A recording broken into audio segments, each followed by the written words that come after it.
placed a no-limit bid just so I can buy Eloise Kane, the best underground boxer, from an underground boxing ring. Without even sparing me a proper glance, she's already naming her conditions with a sneer on her face. Apparently, she wants a deluxe apartment that's located in the heart of the city, a monthly allowance of $10 million, and most importantly, I mustn't interfere with her social circle. Everyone thinks I've gone nuts for buying myself a mistress, just so I can cater to her whims and needs. But I don't mind at all. I just point at her left chest and tell her, just maintain a regular lifestyle. Don't let anything happen to your heart. I even go so far as to offend the heiress of the most prominent family in the elite society in order to defend Eloise. That is, until I heard Eloise get stabbed for her jealous antics in a bar. By the time I arrive at the private room, I see her embracing a male escort while laughing at the top of her lungs. Oh, I'm the one who hired someone to hit his sister with a car. It's best if she dies, though. That way his assets will be mine. Besides, he's just an idiot whose only purpose is to give me money. Who does he think he is anyway? Amid the eerie silence, I snatch up a wine bottle and smash it into Eloise's head. Then, I slam her head into the pile of blood-stained glass shards. After that, I dial the hospital's number. Her heart is in top shape, and it's a perfect match. Tonight, you can wheel my sister into the emergency room. Time to prep for the heart transplant surgery. The monotonous beeping after the call disconnected sounded especially sharp in the wrecked private room.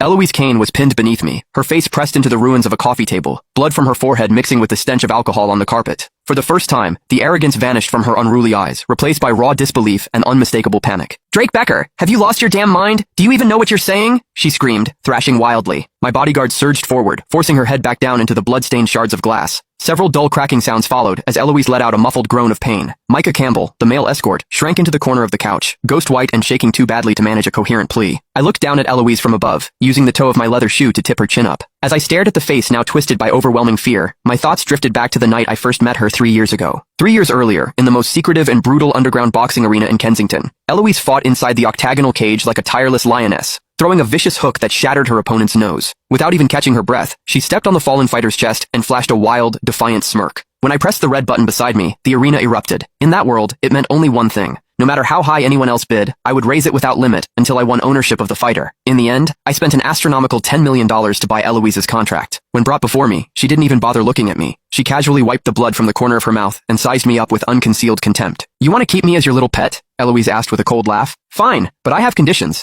First, I want the best penthouse apartment downtown with the best view in the city. Second, I want $10,000 a month in spending money, not a single cent less. Third, and most importantly, you will not interfere with my personal life or who I choose to see. I might be willing to sell my body, but I will never sell my life, and I will never, ever, sell my freedom." Laughter rippled through the surrounding crowd of wealthy spectators. Everyone thought I had lost my mind spending $10 million just to bring home an impossible queen I would have to serve and indulge. Faced with her outrageous demands and blatant audacity, I didn't so much as frown. I walked over to her calmly, ignoring the heavy scent of blood clinging to her body, and slowly raised my hand, stopping over the left side of her chest. "I accept every condition," I said calmly, pulling my hand back. "But you must maintain a healthy routine and take care of your body." Eloise froze for a moment before letting out a mocking snort.